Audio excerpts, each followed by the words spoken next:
안녕하십니까. 한겨레 캐스트 2014 시간입니다. 진행을 맡고 있는 정재권입니다. 교학사의 역사교과서 파동이 엉뚱한 방향으로 흐르고 있습니다.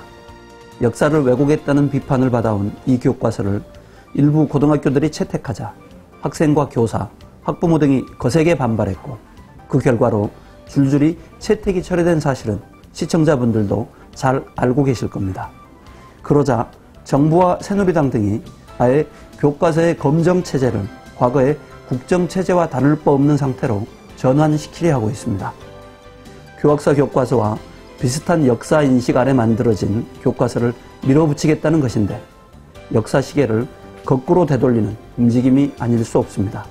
왜 이런 일이 벌어지고 있는지 교학사 교과서 파동의 전말을 상세하게 짚어보도록 하겠습니다. 이 자리에 교육부를 취재하고 있는 사회부 음성원 기자가 나와 있습니다. 기자, 안녕하세요. 안녕하세요. 우선 교학사의 교과서 채택 현황, 그것부터 좀 살펴보죠.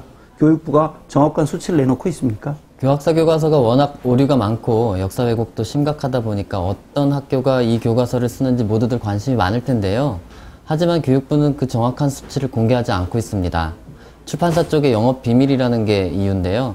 그래서 하는 수 없이 야당 국회의원들이 나섰습니다. 야당 의원들은 전국의 17개 시도교육청에 자료 요구를 해서 교학사 교과서 채택 학교들의 명단을 받았습니다. 그 최종 결과가 최근 공개됐는데요. 단 한 곳도 없습니다. 그럼 채택률이 쉽게 말하면 0%라는 얘기네요. 네, 지금까지만으로는 그렇습니다. 처음엔 교학사 교과서를 선택했다가 비판 여론이 제기돼 재검토하겠다고 입장을 바뀐 뒤에 아직도 고르지 않은 학교가 한 곳이 남아 있습니다.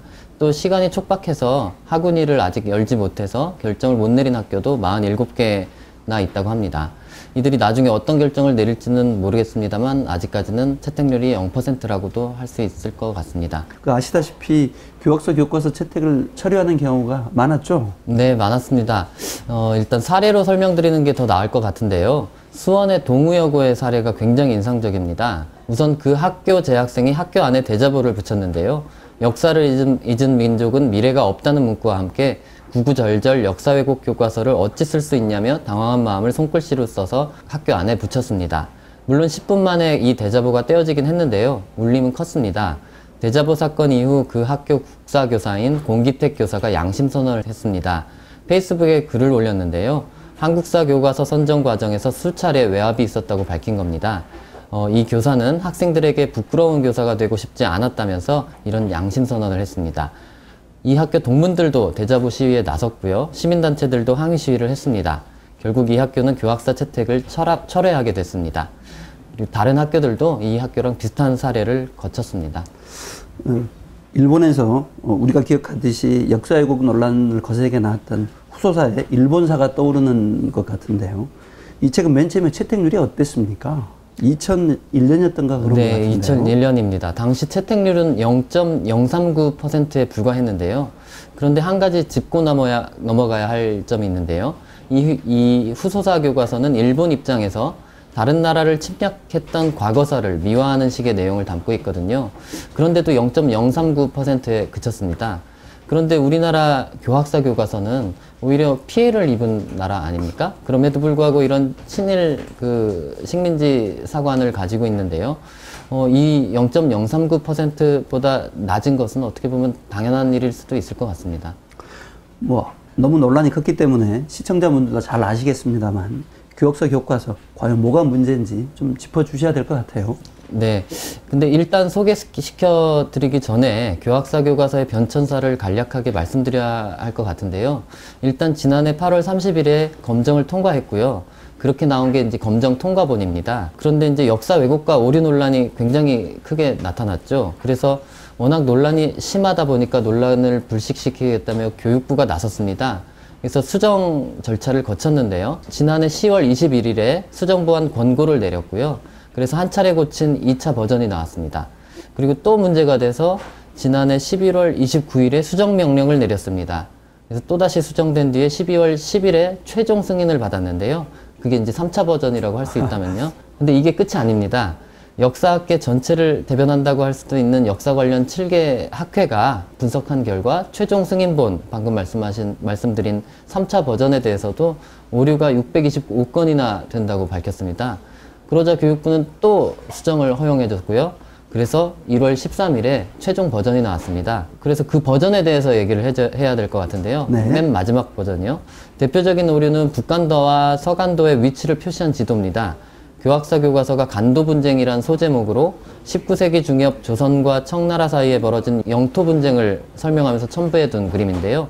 북간도와 서간도의 위치 표시가 잘못됐습니다. 우선 교학사의 그 버전 쫓아가기조차 힘든데 네. 방금 얘기하셨던 간도의 위치가 바뀌었다. 그건 시험에도 나올 만한 중요한 내용 아닙니까? 네, 맞습니다. 북간도와 서간도의 위치를 구분하는 일은 간도의 영유권 문제를 이해하는데 굉장히 중요한 부분이라고 합니다. 실제로 논란이 되는 부분이 북간도 쪽이기 때문인데요. 그래서 교사들은 간도의 위치를 바르게 표시한 것을 묻는 질문도 시험에서 나올 수 있다고 합니다. 네, 뭐 약간 상식 밖인데 그것 말고도 상식 밖의 오류 많겠죠? 많습니다. 교과서를 보면요. 일본은 자원이 풍부한 인도 차이나를 공격했다. 이 지역에 식민지를 가지고 있던 미국, 영국, 네덜란드 등이 반발하였다. 이렇게 서술했는데요. 학생들이 오해할 수 있습니다. 인도 차이나는 미국의 식민지였던 적이 없습니다. 미국이 화를 낼 일이네요. 무엇보다 일본군 위안부 그 왜곡상이 가장 문제 아니었습니까? 예, 그게 가장 화제가 됐었는데요. 이 위안부에 대한 사진 설명에 위안부가 일본군을 따라다녔다고 표현했는데요. 수정 보완 과정에서 이 부분을 고치라고 역사단체에서 수차례 지적을 했는데도 교학사 저자들은 이 표현을 그대로 뒀습니다. 아까 말씀드린 12월 10일 최종본에서도 그 표현이 그대로 있었는데요. 계속 논란이 되자 마지막 1월 13일 날 이 표현을 끌려다녔다는 표현으로 바꿨습니다. 어쨌든 결국은 고친 거네요. 예, 고쳤습니다. 또 이뿐만이 아닌데요. 임시정부의 역사를 무리하게 이승만의 역사로 기술해서 오류를 범한 경우도 많았고요. 더 황당한 점은 문법이 틀린 문장이나 단어도 무수히 많았고요. 또 사진 자료를 어딘가에서 몰래 가져왔는지 사진 자료의 출처를 싸이월드, 네이버, 또 이름 모를 교회 누리집 등으로 달아놓는 문제도 발견됐었습니다. 그렇다면 약간 교과서에 총극이 벌어졌다고 볼 수도 네, 있겠네요. 맞습니다. 뭐 교학사는 그렇다 치고요. 교육부 얘기를 좀 해보죠. 이른바 교학서 교과서를 철회한 학교를 상대로 교육부가 특별 조사를 했다는데 도대체 왜 한 겁니까? 교육부가 주장하기로는 번복 과정에서 외압이 있었다고 하는 건데요. 그러니까 도대체 어떤 부분이 외압이냐라고 물었더니 일부 시민이나 교직단체 등이 해당 학교를 방문해서 항의를 한다든지 해당 학교 주변에서 시위하거나 바꾸지 않으면 지속적으로 시위하겠다는 계획을 알린다든지 불특정 다수가 조직적인 항의 전화를 한다든지 하는 것을 외압이로 볼 수 있다라고 설명을 했는데요. 근거가 이게 전부입니다. 더 이상 구체적으로 얘기를 한 게 없었습니다. 외압이라니 참 고약한 표현인데요. 학생이나 학부모들이 교학서 교과서에 이러이런 문제가 있다. 네. 문제 얘기하는 건 너무 당연한 일 아닙니까? 예, 맞습니다. 민주사회에서 정당한 의사 표현을 하는 것은 당연한 일이라고도 할 수 있을 텐데요. 이것을 외압이라고 표현한다면 외압 아닌 의견 개진이 얼마나 있을지 좀 의구심이 드는 부분입니다. 또 한국 침략사를 미화한 후소사 교과서 있지 않습니까? 일본에서 검정을 통과한 2001년도에 우리나라 정부는 이 교과서의 불채택 운동을 벌였었습니다. 일본 정부는 이를 한국 정부의 외압이라고 했었는데요. 이런 이중잣대에 대해서 나중에 우리나라가 어떻게 해명을 할 수 있을지 좀 모르겠습니다. 부끄러운 일인데. 그런데 뭐 교육부뿐만 아니라 정치권에서도 이상한 소리들이 지금 계속 나오고 있어요. 새누리당 같은 경우는 급기야, 물론 의원 개개인의 목소리긴 합니다만 현행 검정체제를 손질해서 국정교과서 체제로 가자, 이런 말까지 서슴없이 하고 있는 것 같아요. 어떻게 봐야 됩니까? 새누리당 뿐만은 아닌데요. 지금 구구 인사들 대부분이 비슷한 불만을 내놓고 있습니다. 그 교학사 저자인 공주대 임영희 교수는 SBS 라디오 프로그램에 출연해서 한국판 홍위병들이 동원돼서 교학사 교과서를 분석행위하고 있다라고 황당한 주장을 펴기도 했고요. 보수논객 조갑재 씨는 자신의 블로그에서 전국에서 유일하게 교학사 한국사 교과서를 채택한 경북 청송여고에 앞으로 대한민국 최고 명문고가 될 것이라고 격려 전화도 했다고 합니다. 그런데 이 청송여고는 교학사 교과서 채택한 것을 철회했습니다. 네. 그 국정과 검정, 시청자분들이 조금 생소할 것 같은데 그 차이가 뭡니까? 국정은 말 그대로 국가가 독점해서 하나의 교과서를 만들어서 학교에 보내는 거고요. 그 검정은 여러 출판사가 각각의 여러 출판사 각각이 그 집필진을 만들어서 그들이 이제 교과서를 쓰게 하고 국가의 검정 절차를 통과하면 학교에서 이 통과된 교과서 중에 한 권을 골라서 쓰는 제도입니다. 우리나라에서도 국정교과서를 쓸 때가 있었었죠? 네, 우리나라는 해방 이후 계속 검정 제도를 유지하다가요. 1974년 유신 이후에 국정을 택했습니다. 그랬다가 유신이 끝나고 세계사가 검정으로 바뀌었고 한국 근현대사는 김영삼 정부 때 그리고 한국사는 노무현 정부 때 검정으로 전환됐습니다. 그렇다면 지금 국정교과서 이런 방식으로 교과서를 만드는 나라가 있습니까? 네, 있습니다. 북한이 있습니다. 아, 그런가요? 그럼 이제 방금 얘기하신 게 정치권이라든가 이른바 아니면은 극우 혹은 보수 성향의 인사들의 반발 소개를 네. 하신 건데 정작 중요한 거는 역시 교육부의 태도일 것 같은데 네. 교육부는 어떻게 한다고 하고 있습니까? 교육부는 일단 국정에 대해서는 선을 긋고 있는 상태입니다. 여권에서 그냥 국정을 해야 된다라고 강하게 주장하던 상황이었죠. 하지만 이제 교육부가 해법을 내놨는데요. 국정은 아니면서 국정처럼 검정을 운영할 수 있는 방법입니다. 네. 이게 이제 편수 기능을 강화하겠다고 한 건데요. 지난 13일 정부와 여당이 당정 협의를 통해서 이 편수 기능 강화 방안을 6월 말까지 확정해서 발표하겠다고 했습니다. 편수 기능 강화라는 게 뭘 말하는 겁니까? 편수 조직이라는 것은 지금까지 이제 한국교육과정평가원이나 국사편찬위원회 등에서 이런 교과서 개발 부분에 대한 모든 업무들을 위임해서 맡겨서 처리했었거든요. 그 모든 부분에 그 편수 조직에 있는 공무원들이 직접 개입을 하겠다는 겁니다. 교육과정 개발에도 참여를 하고요. 검정 과정에서 어떤 기준을 통과해야 그 검정에 통과할지 그런 부분까지 전부 이 편수 조직의 편수관들이 하는 일들입니다.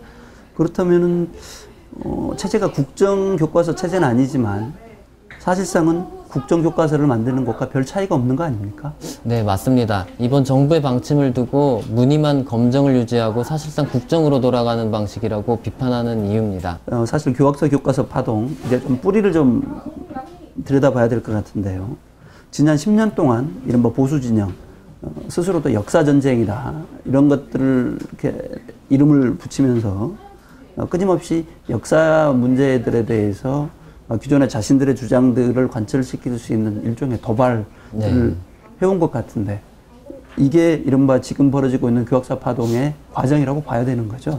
예, 맞습니다. 보수 세력은 2003년에 금성 출판사 교과서를 두고 좌편향이라면서 논란을 일으킨 적이 있고요. 2008년에는 뉴라이트 계열의 교과서 포럼 인사들이 주축이 돼서 친일 독재 미화 등으로 논란이 됐던 대한교과서 한국 근현대사라는 책을 발간하기도 했습니다. 이어 2011년 11월에는 이주호 당시 그때는 교육과학기술부였는데요. 교과부 장관이 교과서에 등장하는 민주주의란 문구를 자유민주주의로 교체하라는 장관명령을 발동하기도 했고요. 당시 정부는 교과서 제필 기준에서 대한민국이 해방 뒤 친일파 청산에 대해 노력했다라는 부분을 그 기준에서 빼기도 했습니다. 이 때문에 당시에도 대한교과서 같은 친일 독재 미화 성격의 보수 교과서가 등장하는 것 아니냐 이런 우려가 나왔었고 실제로 교학사 교과서가 나온 겁니다. 그러니까 어떻게 보면은 이른바 지금 문제가 된 교학서 교과서 보수 진영이 10년간 공을 들인 결과물이다 이렇게 볼 수 있는 거겠네요. 네, 맞습니다. 그 역사학계에서도 비슷한 평가를 하는데요. 지수걸 공주대 역사교육과 교수는 작년에 개간 역사비평 겨울호에서 교과서 포럼은 2008년 대한교과서 출판 시 책을 내면서 자신들의 역사관을 담은 교과서를 만들어 다음 세대에 물려주고 싶다 그런 야심을 드러낸 바가 있는데 교학사 한국사 교과서는 그 결실에 해당하는 작품이다 이렇게 규정하기도 했습니다. 하지만 처음에 말씀드린 것과 같이 보수 세력의 이런 노력은 그 시민들의 힘으로 사실상 참패한 것과 다름없는 것 같습니다. 친일 독재를 미화한 교학사 역사 교과서의 채택을 놓고 우리 사회가 이렇게 시끄러운 것 자체가 사실은 부끄러운 일입니다. 역사 해석의 다양성은 명백히 보장받아야 할 가치지만 역사적 사실을 왜곡한 교과서까지 용인될 수는 없는 일입니다. 교학사 교과서에 대해 학부모, 교사, 그리고 학생들까지 나서 채택을 반대한 것은 우리 사회에 이런 평범한 상식이 살아있음을 보여줍니다. 그런데도 엉뚱하게 외압이라느니 검정교과서 체제로 가야 한다느니 하는 황당한 얘기가 나오고 있으니 한심하기 그지없습니다. 교육부와 새누리당 그리고 청와대는 우리 사회의 상식이 무엇인지 깊이 새기고 더 이상 상식을 거스르는 행위를 하지 말아야 할 것입니다. 지금까지 교학사 역사교과서 문제를 놓고 사회부 음성원 기자와 얘기를 나눴습니다. 임 기자 수고하셨습니다. 고맙습니다. 한겨레 캐스트 2014를 마칩니다. 저는 정재권입니다. 감사합니다.